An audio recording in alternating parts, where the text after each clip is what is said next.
Olá, amigos. Sejam bem-vindos. Eu sou o professor Moreno e você está ouvindo Noites Gregas, este podcast dedicado aos mitos e às narrativas que herdamos do mundo antigo. Olá, ouvintes, eu sou o Felipe Speck e hoje você vai ouvir o 29º episódio. Veja só como a gente está indo longe. Chegou a hora de falar sobre o mundo dos mortos, esse reino sombrio que fica no subsolo da Terra que você, nosso ouvinte esperto, lembra bem, foi herdado pelo deus Hades naquela partilha com os seus dois irmãos. Bom, o lugar, você verá, seria uma espécie de inferno, mas bem diferente daquele que a tradição cristã ensina pra gente. No final, a gente conta a famigerada história de Sísifo, aquele homem que ludibriou os deuses e foi condenado a ficar no Tártaro, que aliás é um dos lugares do mundo dos mortos. Lá o Sísifo foi condenado a ficar rolando um rochedo colina acima, na emblemática metáfora do esforço, sem nenhum sentido. Antes de começar, aquele aviso esperto aos nossos apoiadores, até o final desta semana vai ao ar a segunda aula sobre a saga de Troia, e dessa vez a gente vai falar sobre o guerreiro Aquiles, personagem crucial na história. Vai lá, acessa noitesgregas.com.br, apoie o nosso podcast, ajude a gente a seguir com esse projeto e, como recompensa, conheça a mitologia também sob a ótica de grandes pintores e escultores. A gente está no nosso grande momento do curso, né? Contando toda a história da saga de Troia. Tá bem bacana. Mas agora é hora de episódio. Vamos lá então. Hermes aqui, o responsável por carregar as almas ao mundo dos mortos. Sejam bem-vindos ao Hades.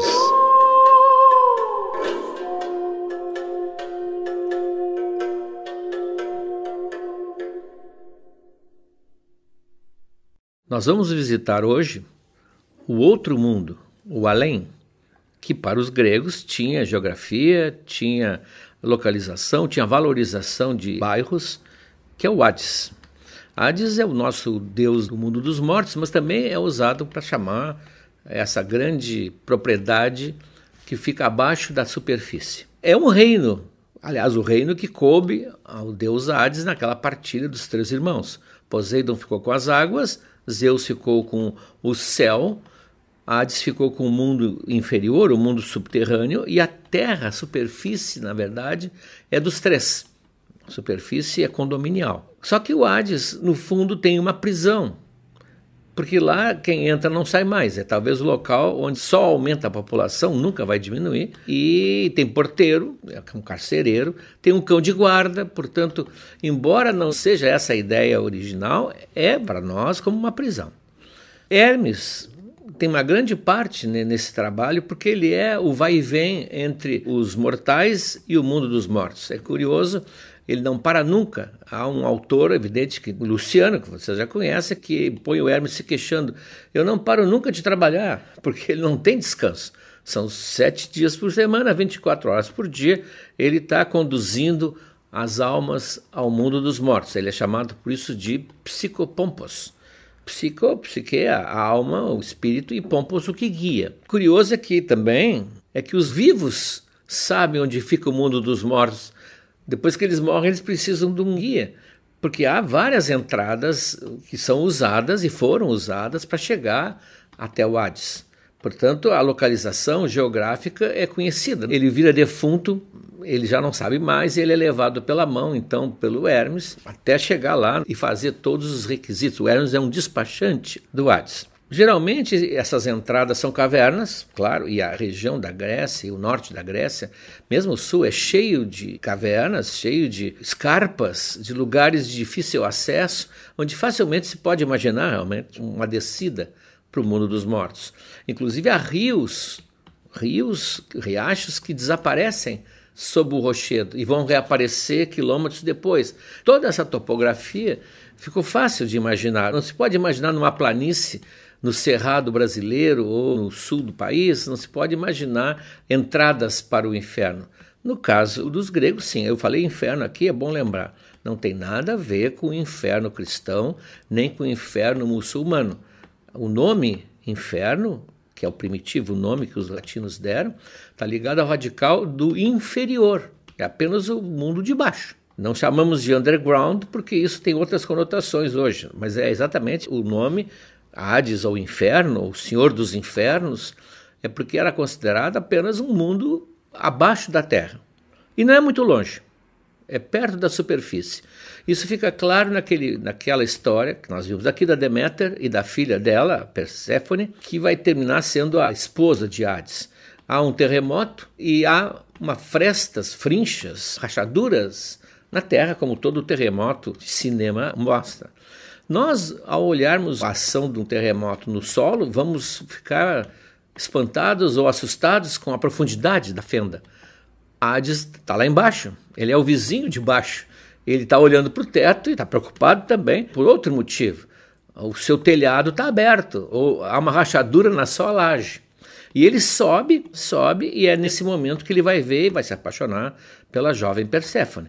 Não é uma distância muito grande. Também fica claro num outro mito que a gente conhece dos trabalhos de Hércules, que já foi objeto de uma aula da mitologia na arte.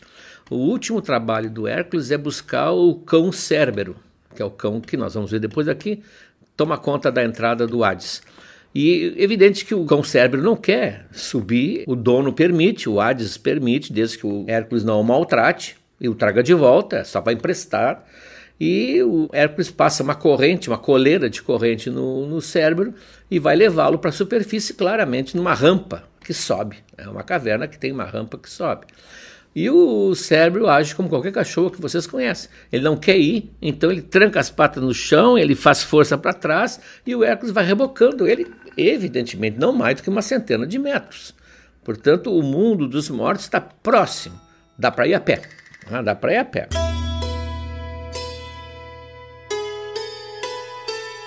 Há dezenas de versões, porque ninguém sabe como é o mundo dos mortos. Para começar, é dentro do imaginário, e não é como aqui fora, pelo menos, que a realidade obrigaria a uma certa semelhança de descrição. Cada um imagina como é. Mas todos eles concordam que é um mundo cheio de água, irrigado, até porque os rios vêm do subsolo. E há rios para atravessar, há pântanos. Então, nessa região, quem morre, é levado pelo Hermes, vai chegar então a um rio ou um lago. É uma discussão também se é rio, se é lago, se é lagoa. Isso é a discussão da topografia do mundo dos mortos, é inútil. E que dependerá de um barqueiro. Nós já vimos isso no mito do Diónisos. O Diónisos, quando vai ao mundo dos mortos, ele tem que ele não encontra um barqueiro profissional, ele encontra um pescador. Mas aqui, no caso, existe um barqueiro que é o que tem a concessão da travessia. É o Caronte, é o famoso Caronte, que é representado sempre como um velho sovina, sujo, imundo, rabugento, e que leva as almas ou espíritos ou sombras, cada autor usa um nome. Não esqueça que nós não estamos ainda num período em que há toda a teologia cristã. Então há várias imagens, se há sombras ou são fantasmas, isso não importa. Sabem do que estamos falando. Leva no seu barco mediante pagamento. Ele é extremamente sovina, o pagamento é um óbolo, aliás, óbolo, que é a menor moedinha grega que existia, e o morto deveria levar, então, quando era... A imaginação é um pouco estranha, porque ele é cremado, mas a alma dele vai para o mundo dos mortos, por exemplo, e as moedinhas estão lá, geralmente na boca, embaixo da língua. No filme Troia, por ser muito mais pictórico, colocaram as moedinhas nos olhos, as moedinhas brilhantes nos olhos. Mas não é seguro, iam roubar no caminho, ou iam no solavanco do barco, iam perder. Era na boca. E além de exigir pagamento, o Caronte muitas vezes também exige que os passageiros peguem os remos para ajudá-lo. Ele é uma figura totalmente assim, intratável. Quem dá uma volta nele, claro que é a Emília Monteiro Lobato, quando eles vão atravessar o Hércules, eles acompanham o Hércules, né? É o Hércules, a Emília e o Visconde. Quando eles vão atravessar, a Emília, ele diz que não pode passá-los porque eles são vivos, e ele só pode levar mortos. Aí a Emília pensa um pouco, diz, vou aplicar o faz de conta. Quem conhece Monteiro Lobato conhece o famoso recurso faz de conta. Faz de conta que nós estamos mortos. Bom, então tá. E aí então são 3 moedas? Não, 3 não. Porque o Visconde não é gente, né? Ainda passa o Caronte para trás, o que é um encanto, né? Vou falar muito aqui do encontro do Monteiro Lobato com a mitologia. Ele só abre concessões, o Caronte só abre concessões para visitantes que levem o ramo dourado. Isso já é mais uma criação romana, aparece na Eneida, em que o Enéas vai ao mundo dos mortos falar com o pai. O ramo dourado seria o ramo de uma árvore que nasce ali por perto e que tem esse poder, é uma espécie de passaporte. E isso serviu até de título, quem quiser estudar a mitologia do ponto de vista antropológico, o Ramo Dourado do Fraser, um intelectual, um erudito inglês, que é uma obra básica para qualquer estudo aprofundado de antropologia da religião. The Golden Bough, o Ramo Dourado. Então aí ele abre a exceção, ele só não deixa embarcar os insepultos. Os insepultos que não passaram pelo culto do sepultamento, qualquer que fosse, não pode. Ele não recebe, ele não aceita, embora nós vamos ver que, como ele é um personagem, e é um personagem velho, coitado, muitas vezes o Hércules é um que vai entrar, né, para imaginar sendo o Hércules, como eu vou falar. Bom, e por onde navega essa barca?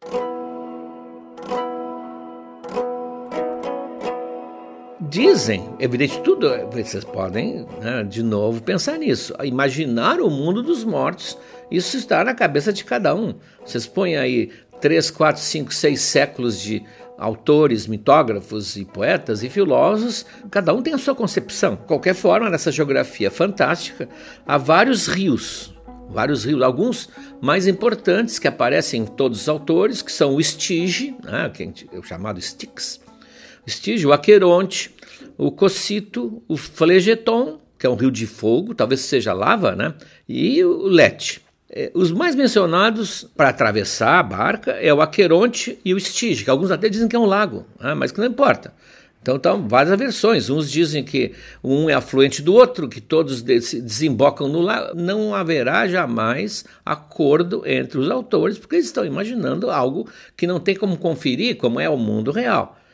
As descrições da costa da Sicília, por exemplo, variam de autor para autor, antes dos gregos realmente ocuparem a Sicília. Pessoas tinham passado por lá, pescadores, mercadores, então sempre tem o Etna, a presença do Etna está lá até hoje, então isso torna mais ou menos uniforme. Agora aqui não, é pura imaginação. Desses rios, 2 merecem ser lembrados aqui. Um é o Lete. O Lete é o rio da memória, ou melhor até, o rio do esquecimento. É que essa ideia do mundo dos mortos vai sofrendo evoluções em 1000 anos, né? E uma delas que vai surgir depois, aos poucos, é a ideia da reencarnação das almas, a metempsicose.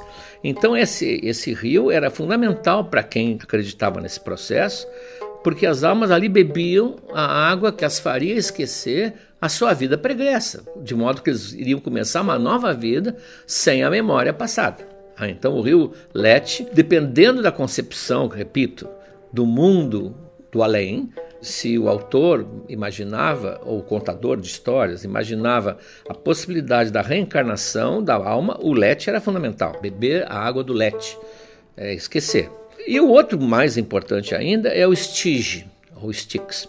Uns dizem que as águas eram gélidas, né? Talvez lá a mãe do Aquiles tenha mergulhado o menino para ele se tornar invulnerável. Outros dizem que era um lago, mas não é essa a grande importância. A importância é que é o rio em nome do qual os deuses fazem o juramento. Ou seja, os deuses encontraram uma maneira de se obrigar a cumprir juramentos, porque senão não haveria ninguém acima deles. O deus que jurasse pelo Styx, ou Estige, estava fazendo o juramento mais sagrado. Se ele rompesse, a penalidade era terrível. Ele ficava sem fôlego por quase 1 ano. Ficava assim, jazendo, quase morto. Não morre porque é Deus. Ele não ia compartilhar mais a ambrosia e o néctar, não ia participar dos banquetes por 1 ano. Depois disso, ele ainda ficava 9 anos meio no ostracismo, visto como reservas, ele não estava nas festas divinas. Vejam, 10 anos. Isso, considerando que estamos falando de anos divinos, que os autores diziam o grande ano, que não é o nosso ano de 365 dias. Então o juramento por Styx, ou Estige, tornou esse rio o mais famoso dos rios do mundo dos mortos. E o Aqueronte, por causa dos romanos, passou a ser o maior candidato a ser o rio onde o Caronte, talvez até pela rima, onde o Caronte trabalha, o Aqueronte e o Caronte.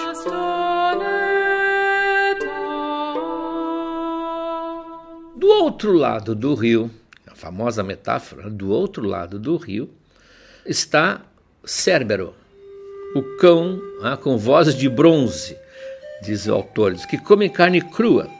Tem 50 cabeças, outros dizem que tem 3, e a cauda de um dragão, e nas costas vários tipos de serpente. Bom, aqui temos um problema que nós temos que discutir aqui. A mitologia chegou até nós, essas histórias todas que a gente conta e ouve, através de autores que escreveram sobre isso, mas também, muito importante, através das artes plásticas, digamos assim. Não da pintura, porque a pintura grega quase não sobreviveu até nós, mas a cerâmica. A cerâmica grega são milhares de peças extremamente bem conservadas, desenhadas por verdadeiros artistas. Quem não imagina a importância da cerâmica, imagine que se nós retirássemos nesse momento do planeta todo e qualquer utensílio de alumínio ou de ferro ou de vidro e passássemos a cozinhar com cerâmica. Para nós, cerâmica hoje parece um trabalho de oficina para acalmar, de meditação. Não, a cerâmica grega era uma coisa gigantesca. Eles viviam os copos, as taças, as crateras de misturar o vinho, as panelas, era tudo cerâmica. E normalmente, talvez não a cerâmica do pobre, né, mas normalmente havia 2 autores de cada peça. Um era o oleiro, quem fazia, e era uma arte muito importante, porque ela tinha que ter qualidades de ir ao fogo e não podia estourar no forno dele, e o outro era o pintor. Então havia duplas, um oleiro e seu pintor. E esses pintores, hoje, vários são reconhecidos pelo traço, tem coleções nos grandes museus. Então, essas gravuras deles foram o testemunho de como o grego imaginava essas figuras. No texto, nas palavras de Homero, nas palavras de Hesíodo, nas palavras de Ovídio, eles descrevem como eles imaginam, mas esses outros desenhavam. Então, juntando a cerâmica com o texto, é o que nós temos basicamente. Não havia cinema, não havia vídeo, não havia gravação. Talvez fosse bem diferente até a nossa imagem desses deuses.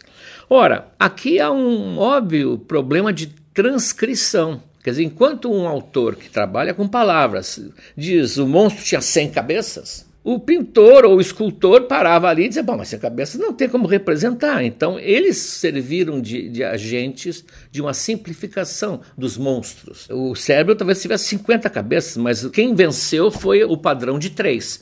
Uma só ele ia ser um cachorrão, nada mais.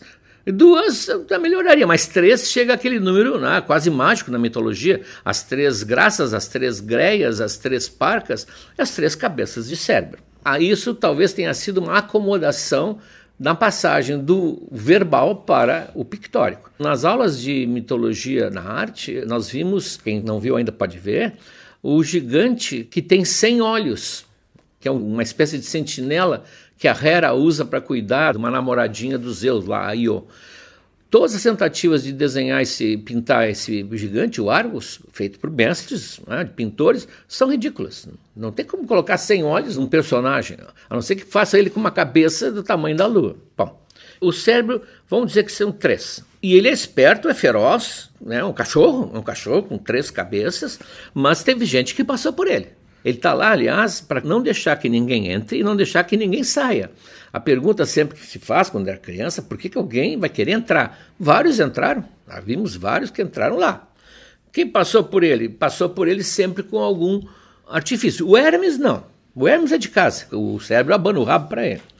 Mas a Psique, que nós vimos na história de Eros e Psique, ela tem que ir lá buscar aquele creme que a Afrodite exige, vai usar bolinhos de aveia com um sonífero, alguns dizem que já é ópio, que Homero já conhecia o ópio. O Orfeu, que é um personagem importante, aquele cantor que imobilizava as feras com a sua música, seria o grande deus da música. O Deus não, um personagem da música, daí vem o Orfeão, inclusive. O Orfeu, ele toca a sua lira e encanta todo mundo dos mortos, encanta o Hades, a Perséfone, e o cérebro fica extasiado ouvindo a música. O Hércules já vai mostrando o porrete e vai dando o pé na porta, tanto que ele foi lá buscar o cérebro. Então, vários passaram por ele. E alguns o enganaram indo por outros caminhos, porque havia, parece que, outros caminhos também. Outras entradas que não passavam por ali. Então, o Teseu vai lá, o Pírito, vários que vão até lá em busca de alguma coisa. Pois bem.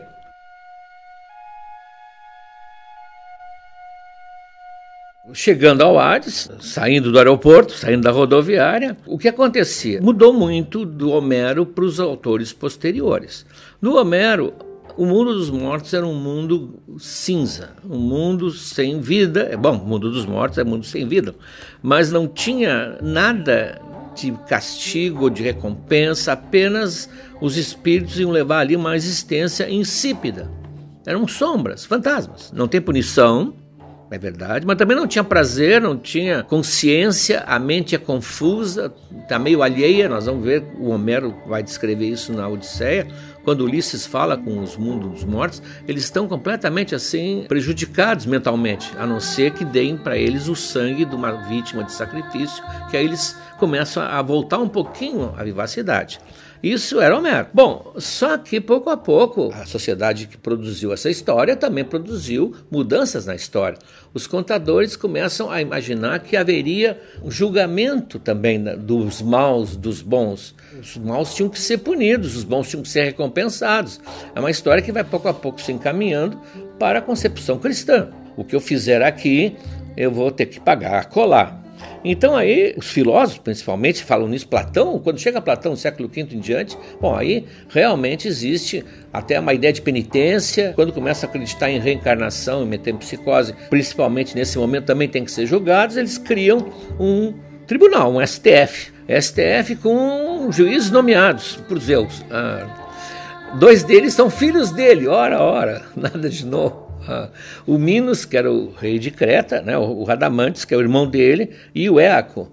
Então os 3, eles têm, inclusive, tem um autor antigo que define competências. Radamantes julgaria as almas da Europa, o Éaco julgaria as almas que vêm da Ásia, e o Minos teria a palavra final, seria o voto de Minerva. Bom, isso aí já é uma sofisticação que certamente sugere que veio de Roma, com o direito já bem presente na sua vida.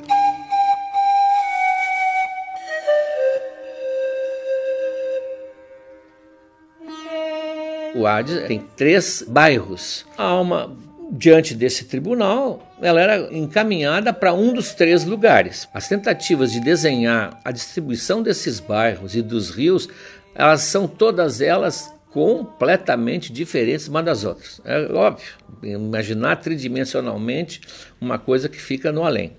Mas os 3 bairros são bem estabelecidos.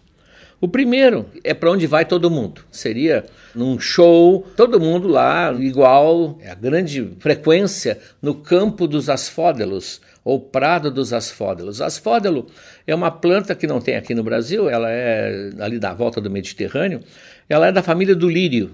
Elas são brancas em geral, e na concepção grega era esse campo imenso, não era feio, não era árido, um campo imenso com essas flores brancas, exatamente para dar uma ideia assim de nada marcante acontecendo, e ali as almas ficavam, não vou dizer vegetando, porque não eram vivas, mas ficavam ali naquela pasmaceira, aquela, como dizia um autor, aquela sem graceza total, que é o mundo dos mortos. Para quem esperava grande coisa da morte, bom, pelo menos não era com fogo, nem com enxofre, nem nada.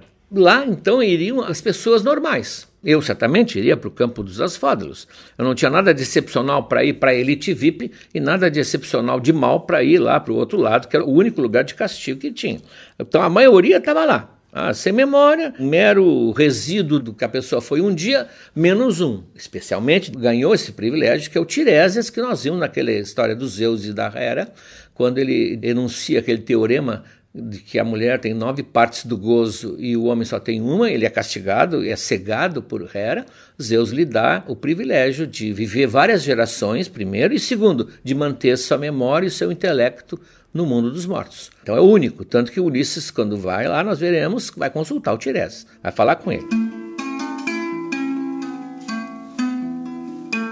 Mas pouco a pouco também, esse campo dos asfódelos, que era visto assim como uma vida sem sal, passou também a ser considerado um lugar. Os autores, os contadores, lembra que isso é uma história que vem sendo contada por milhares de pessoas, passaram a ver que nesse lugar também um lugar do homem de bem, um lugar agradável, suave, sagrado. Ele não estava sendo oprimido, nem castigado, nem torturado. É apenas, vamos dizer assim, a vida normal. A vida normal talvez fosse sem graça. Bom, agora, os heróis, as celebridades, tinham um lugar privilegiado, aliás, 2 lugares privilegiados. O mais conhecido ficava lá mesmo, no território do Hades, que era o Elísio, ou Campos Elíseos, o famoso Champs-Élysées dos franceses. E lá ficava uma grande parte desses amigos, parentes dos deuses. Não era por ser pessoas virtuosas, era por ser importantes, influentes. Eu vejo que no mundo dos mortos da Grécia, o ser humano continuava a ser o ser humano. E outros, principalmente heróis, ficavam na Ilha dos Desafortunados. Uns dizem as Ilhas dos Afortunados ou as Ilhas dos Bem-Aventurados, que uns se situariam no Atlântico. A procura real geográfica dos lugares mitológicos é uma coisa curiosíssima, chega a ser cômica. Então eles tentam, não, eram os Açores, é a Ilha da Madeira. Isso é a imaginação do mundo dos mortos. Nos Campos Elíseos havia um sol próprio, para vocês terem a ideia da maravilha, tinha um sol, tinha estrelas. Eles vivem igual aos que estão no campo dos Asfódelos. Eles são apenas sombras, eles não têm tato, não se pode tocar neles, mas eles são felizes, eles se exercitam, fazem jogos, isso para o grego é muito importante, eles dançam, outros cantam, tem bosques, alguns plantam, fazem jardinagem, há vales verdejantes, há planícies, então é um lugar melhor, né? É um lugar, não sei se tinha que ter uma pulseirinha, mas ali eles viviam, não por ter sido, repito, excepcionalmente bondosos ou nobres, mas por serem pessoas importantes ou relacionadas com pessoas importantes. Alguns dizem que o Orfeu foi para lá, mas acho que ele foi para divertir os que estavam lá, porque ele gostou da música. Mas Menelau, o famoso Menelau, entrou não por ele, embora ele fosse um grande guerreiro, mas porque ele era casado com Helena de Troia, que era filha de Zeus. Dizem que grande parte da casa real de Troia estava lá também. O Aquiles, alguns o colocavam no Elísio, outros colocaram lá na Ilha dos Aventurados. Ou ele entrou no Elísio e depois conseguiu transferência para a Ilha dos Aventurados. Na mitologia nós estamos vendo a nossa vida, evidentemente, só que de uma maneira muito mais criativa. E o terceiro lugar era o Tártaro.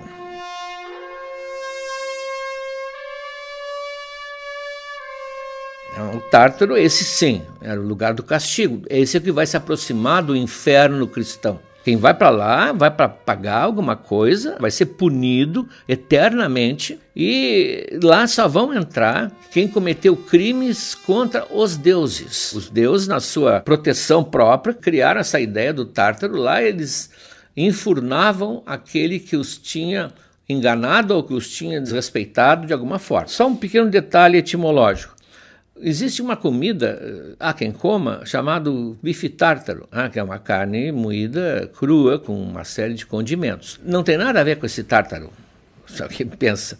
Tem a ver com aqueles povos mongóis que eram chamados de tátaros. Nos mapas romanos, tudo eram os tátaros, da Tatária.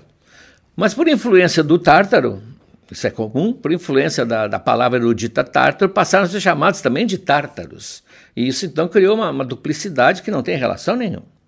Lá sim nós temos uma prisão. Quer dizer, se o mundo dos mortos já é uma espécie de prisão, porque tem o cão lá na entrada, tem limites, bom, esse é pior. Esse é um local muito distante. O Homero diz assim, é tão distante da terra quanto o céu é da terra. Então, quer dizer, se eu olhar para cima, eu vou ver a mesma distância que se eu olhasse para baixo, e lá embaixo estaria o Tártaro. O Hesíodo, mais preciso, não sei de onde ele tirou, ele vem com aquela famosa comparação que é muito interessante. A distância do céu até a terra pode ser avaliada se nós soltarmos uma bigorna, parece até os desenhos da sessão da tarde, né? Aparece bigorna para tudo que é lado.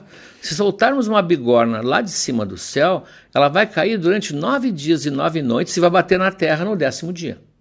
É o tempo, portanto, que leva para cair.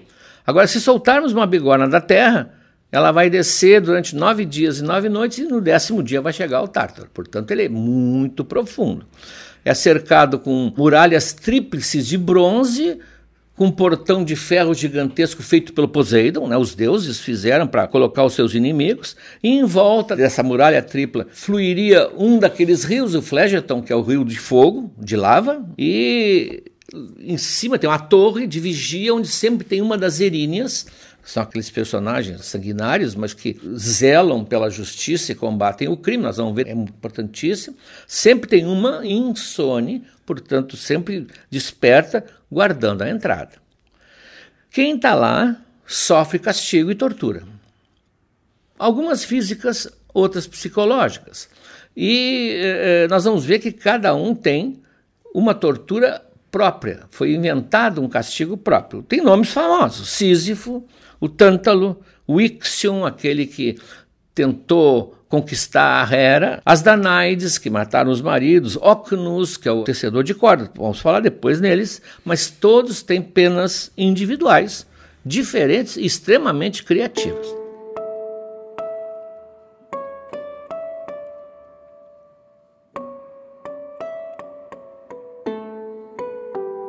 Um bom exemplo é o caso de Sísifo.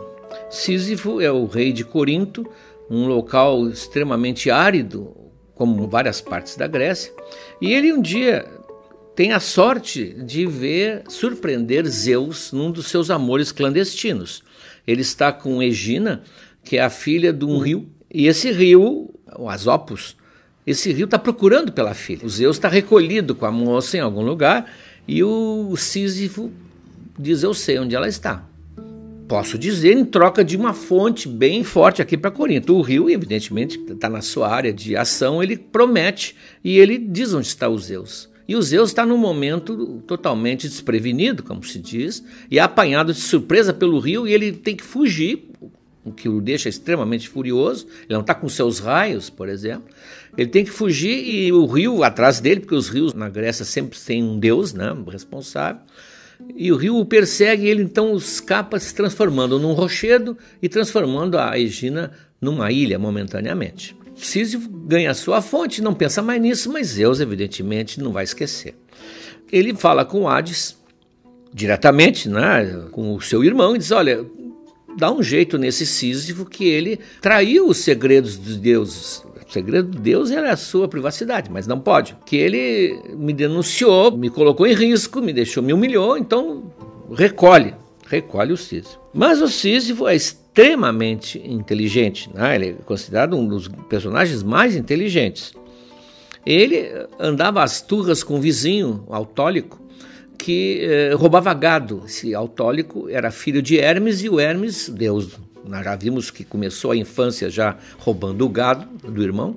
Hermes deu a ele o poder de transformar as reses da cor que quisesse, da pelagem, tudo que quisesse, mudando, portanto, os sinais identificadores.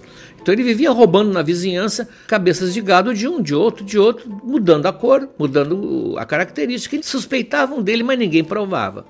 O Sísifo, esperto, gravou embaixo do casco dos seus animais o seu monograma. Então, no outro dia, tinha um rastro de 3 ou 4 cabeças de gado indo em direção às propriedades de Autólico. O Sísifo conclama os outros vizinhos que tinham sido roubados, aquela multidão vai em direção ao Autólico, que foge para escapar, e o Sísifo aproveita que a casa ficou vazia, entra e lá está a filha belíssima de Autólico, e Sísifo a seduz. Quando ele vai embora, ela está grávida. E ela vai casar grávida com outro homem, Laertes, e vai dar à luz a Ulisses. Na verdade, seria a história de Ulisses, que herdou a sabedoria e a esperteza de Sísifo. Pois bem, Hades, como recebeu a ordem de Zeus de mandar buscar o Sísifo, manda a morte buscar Thanatos. E a morte chega lá, se apresenta, e o Sísifo percebe que a sua brincadeira vai ter consequências. Então ele mostra para a morte, que é representada nesse mito como completamente assim obtusa, mostra correntes com grilhões. Modernamente seria algemas. E diz: olha a invenção que eu fiz aqui. Ele era inventor. E ela não sabe para que serve. Ele: vou mostrar para que serve. E ele algema a morte. Algema a morte, não deixa ela embora, nem levá-lo. E isso começa a criar um problema no Hades, no mundo dos mortos, porque os mortos não chegam. A morte não atua. Tem gente com lança atravessada, tem gente com ferimentos. E onde é que está? Mandei buscar o Sísifo. Ares, o deus da guerra, que é o mais interessado, vai então pessoalmente e vai buscar a morte e leva o Sísifo. Mas o Sísifo, antes de sair, sabendo que ele vai enfrentar o seu destino, ele combina com a mulher para não sepultá-lo, não colocar moeda na boca, não sepultar, jogar o corpo dele na praça de Corinto. E quando a alma dele chega lá no mundo dos mortos, há uma confusão total, confusão com o Caronte, porque ele não tem dinheiro, Ele não foi sepultado, e ele então pede para falar com o Hades, com a Perséfone também, que ele vai tentar convencer, e diz que é um absurdo que as mulheres estão fazendo hoje, desrespeitando a morte do marido. E se isso continuar a se alastrar, vai ser o fim dos tempos. O discurso dele a gente conhece. E o Hades então diz, tu tem um dia, porque ele se propõe a voltar para casa e aplicar uma correção na mulher, para que todo mundo veja, sirva de exemplo. O Hades dá um dia para ele. Só que o Sísifo sabe que um dia dos deuses não é um dia dos homens. E vai viver a sua vida alegre, despertamente. Claro que um dia os Zeus e o Sísifo, como é que tá? Só eu mandei buscar e me esqueci. Ele pediu aqui um tempo para voltar. Aí a coisa ficou feia. E aí mandam Hermes em pessoa. E aí o Sísifo é levado, já foi julgado, mesmo não estando presente, e ele é levado para o Tártaro. Porque ele enganou os deuses, fez os deuses de bobo, fez o Hades de bobo, fez os Zeus de bobo, além de ter denunciado o lugar onde Zeus estava, e ele então é punido. Lá estava esperando por ele o seu castigo, desenhado para ele, o rochedo, exatamente o rochedo em que Zeus tinha se transformado para escapar do rio. Então esse rochedo, calculado milimetricamente, com cálculos que só os deuses sabem fazer, ele tinha que rolar montanha acima, uma colina acima. Chegar lá em cima e fazê-lo rolar para o outro lado. Só que o aclive da colina e o peso do rochedo estavam calculados de tal modo em relação à força dele, que ele punha toda a sua força nos braços e no pescoço. O Homero descreve até. Chega a sair vapor do suor dele e ele vai, quando está quase chegando, está a centímetros, as suas forças faltam e a pedra rola de volta. E ele começa de novo. Daí saiu o famoso trabalho de Sísifo, que é hoje usado como metáfora, vocês vão entender, por exemplo, de arrumar uma casa, deixar o apartamento arrumado. Ele mal terminou de ser arrumado, já começamos a rolar pedra acima, colina acima, porque vai começar de novo a se desarrumar. Então Sísifo é um exemplo desse castigo que só ele tem. Tudo é desenhado para o próprio culpado, o próprio condenado. Então, se nós pudéssemos entrar hoje no mundo dos mortos, íamos ouvir lá o Sísifo rolando a pedra acima, talvez mais feliz, porque Camus deu uma maneira de liberá-lo, mostrando a hipótese de dizermos, quem sabe, para ele que a vida dele era essa, rolar uma pedra acima. Então ele acordaria de manhã, imagina-se que ele dormisse, acordaria de manhã feliz, puxa, vou rolar minha pedra acima até o alto da colina. No fundo, é a maneira de ver a coisa. É isso aí.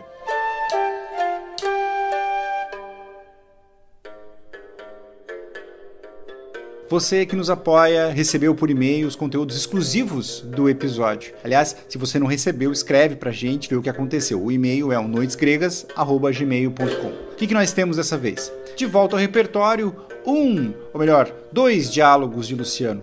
Um entre o Menipo e o Caronte, que é o barqueiro do Hades, você viu, e o outro com o Tântalo. Valiosíssimos, são de arrancar risada. Você sabe bem. Tem pela primeira vez, veja só, Monteiro Lobato. Mais especificamente o help que o Pedrinho, a Emília e o Visconde dão ao Hércules no seu 12º trabalho, que é buscar o cão Cérbero, e que tem aquele momento em que a Emília aplica o faz de conta no Caronte. A gente falou sobre isso no episódio. E uma tradução nossa do verbete Styx, La Carrière, além de belíssimas representações selecionadas a dedo pelo nosso time aqui. É isso, turma. Semana que vem a gente volta, dessa vez, como você já sabe, com A Hora do Oráculo. Até lá!